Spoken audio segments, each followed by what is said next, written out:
Hi guys, I'm Adam Reese and you are now at Grit Gym, and as you can see from the title, what we're going to go over is an objective way that we can pick who plays and who doesn't play when it comes to that decision-making process of the coach.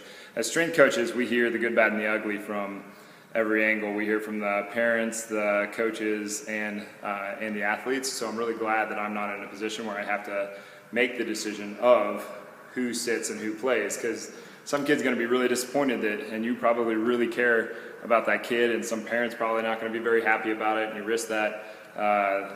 You take the risk of that kid having a negative impression around the sport. And I mean, really, like, this all stemmed from the idea, coaching is the absolute best job on earth. I mean, it really is. You're super passionate about what you're teaching, and these kids are super passionate about it, and it's awesome, but you're going to have to make this decision at some point. So this is an idea, and it's not tested, and it's just a theory. I think it'll work really well, but until someone grabs a hold of it and commits to the process, it'll be unknown. So what I'm going to do is I'm going to lay it out here, but it was actually started from a car buying experience where we listed out all the attributes of the car that we wanted, and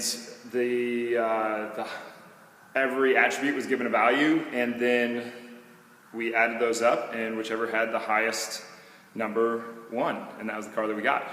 So I thought we could apply this to young athletes as well to make the decision process more objective.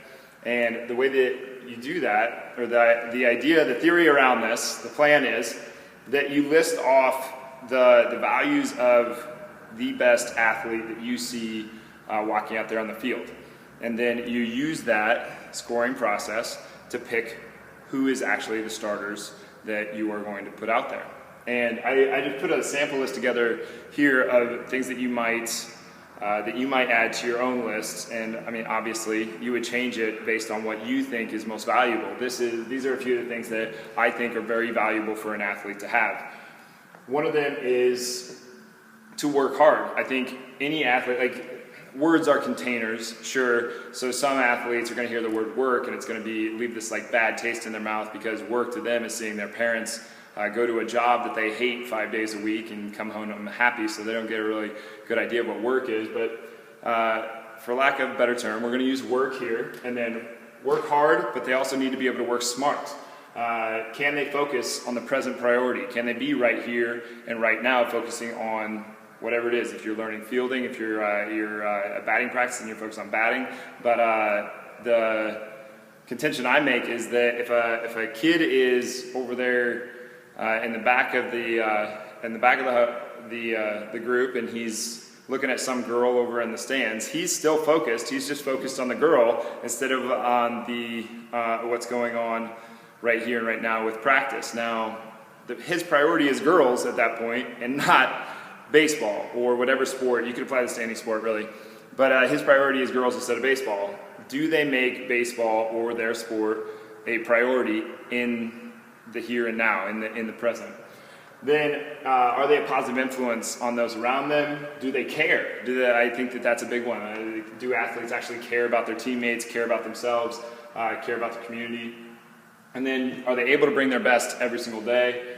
Do they learn and improve? Do they learn about the game? Do they show the ability to improve from day to day, year to year? And do they take on the challenge of what you pose as improvements that they could make?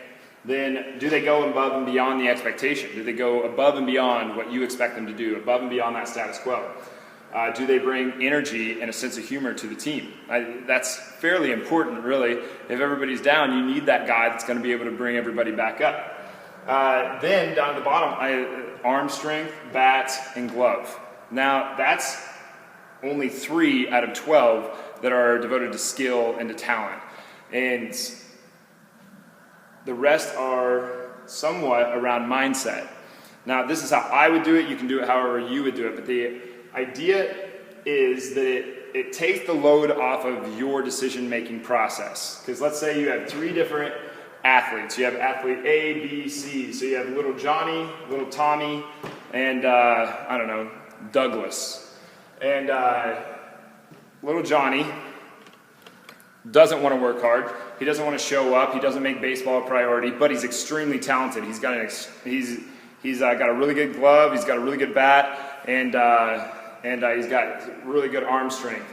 So you're going to score out a -5 to a +5 scale, with 0 being indifferent. He's not awesome. He's not bad. It's just indifferent. He gets a 0.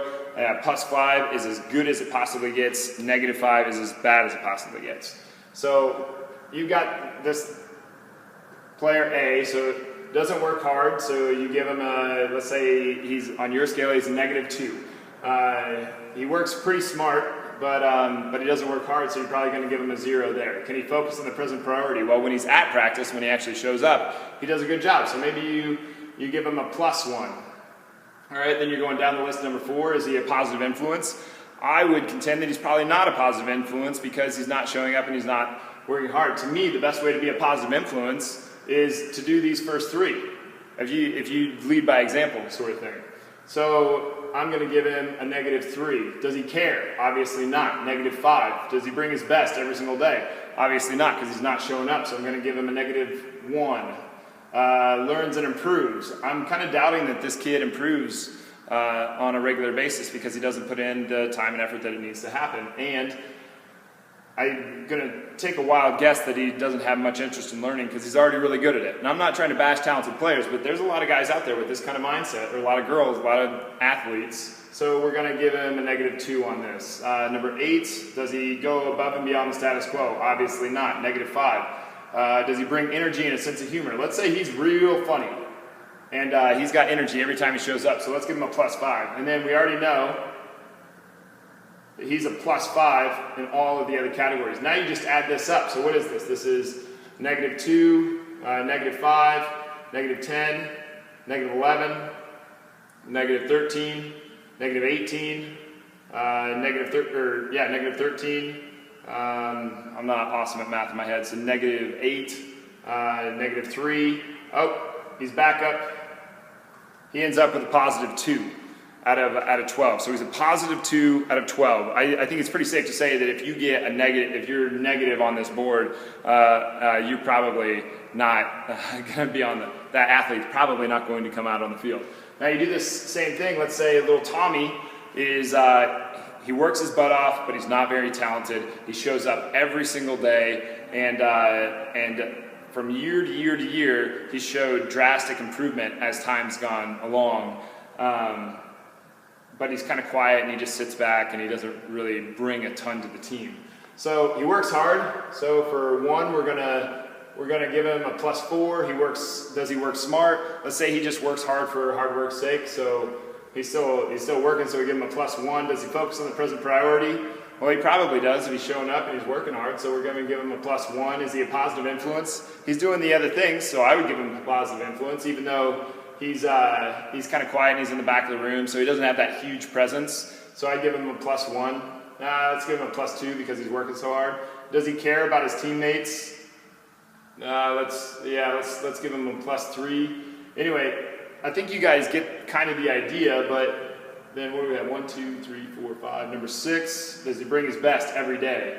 Yeah, this kid probably brings his best every day. Does he learn and improve? We already decided that. That's a +5. He goes above and beyond. I think he's probably a +4 in that, let's say. Brings energy and a sense of humor. Well, we know he's a 0 in there because he doesn't really bring much either direction. Arm strength, let's give him a 0. He's not very good. Bat, he's a -1 because he's just kind of almost like a guaranteed strikeout, or that would probably make him more like a -3, but we'll leave it a -1. And then for a glove, he's not very good. Let's give him a +1. So we've got 5, 6, 8, 11, 16, 21, 25, 23, 25. So you've got a +25. Now we can do this with this guy too, but I think you guys get the idea. These are 2 drastic ends of the spectrum. I don't think most kids are going to be somewhere in between these 2 as far as numbers go. But I don't think that the big benefit of doing this is just to give you a way to decide who plays and who doesn't. I think it gives you a way to build culture. And if you guys are wondering, this is a note that my niece and nephew wrote me to say thank you for a gift that I gave them. I haven't had the heart to take it down yet. So if you're wondering what all this other stuff is on the board, but and then these are the things that we go over in mindset before the guys actually get to their strength training every single day. So they have to list out a certain number of things, and we go through a mindset portion before we get going. But like I was saying, I think that the big benefit of doing this is that it drives the culture of your team. Like, do you have a culture that is built on showboating and making sure that you look really good when you're out there on the field, or do you have a culture that is based on working your butt off and enjoying the process and the grind to improve every single day? Because I guarantee you, I don't care how talented your team is, eventually that talented team will get beat by the team that works their butt off every single day and improves every single day. And eventually, I don't care how talented the athlete is, they are going to reach a point where they are around other athletes that are just as talented as they are. And if they are not instilled with that idea of the process and of getting better every single day, and that talent doesn't get you everywhere that you need to go, when they get to that point and around all those other athletes, all of a sudden they'll be able to continue to improve, and they won't go in the can mentally. So I think what this really does, it gives you a way to drive culture, and the way that it does that is because it's very, very clear to the parents, to your other coaches, and to your athletes where they need to improve.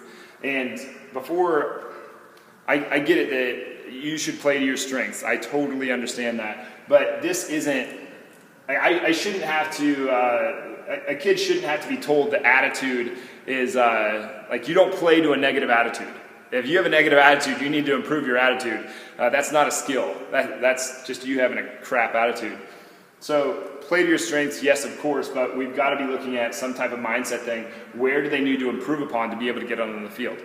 And if it's a case where the talented athlete doesn't get on board with that, well, he sits. When your best athlete sits because he can't wrap his head around this, then he'll sit there until he figures it out. But as coaches, what kind of service are we giving our athletes if we don't confront them on this level? If they're able to get by on talent alone, are we doing a disservice to them, and are they taking a lesson that is probably not what we wanted to give them into the rest of their life? Because on some level, you gotta ask yourself, like, why do we do this? Like, I think we do it because I think most coaches do this because we want those kids to have an incredible experience in sports. And I think we care enough about them that we want them to have an incredible experience in life also, whether they make it to the bigs or not. And this is it builds a ton of clarity to be able to communicate with your athletes and with the parents in the community and your other coaches on where they need to improve upon to be able to get on the field. What do you really value as a coach? And that drives I'm just realizing the alliteration in what I just said, but that drives the culture of your team. And I'd be really interested to see if you're a coach and you watch this and you apply this, please give me a call. I want to talk about this. And I want to discuss, because I think it can go really deep. I think this could be a really big and powerful thing in your program. And I want to hear how it goes. I'm extremely curious to hear how this would go, because I think it's a very objective and clear way to get that across to your team and to build that culture and to drive and to be a really great leader for your team and to just have a really great team. But so if you're watching this and you want to try this out, please contact me. Shoot me an email. The website is gritgym.com, and on everything else, it's at Adam Rees, ADAMREES, or at gritgym, GRITGYM. And I'm more than happy to discuss it with you. I think it could be a really cool thing, and it's going to be something that you're going to have to discipline yourself to as well, because it's not probably going to happen in the first 2 weeks. It's probably not even going to happen in the first season where everything kind of clicks for these guys, for your players and your athletes. It's probably going to be something down the road that eventually develops into the expectation for what you put out there as a coach and as a leader. So if you try this, let me know. I want to see how it goes. Other than that, I'm out, and if you hated this video, no big deal. Just pass on by. It's totally fine. But if you think that it can bring something to your team, let me know. I want to talk about it with you.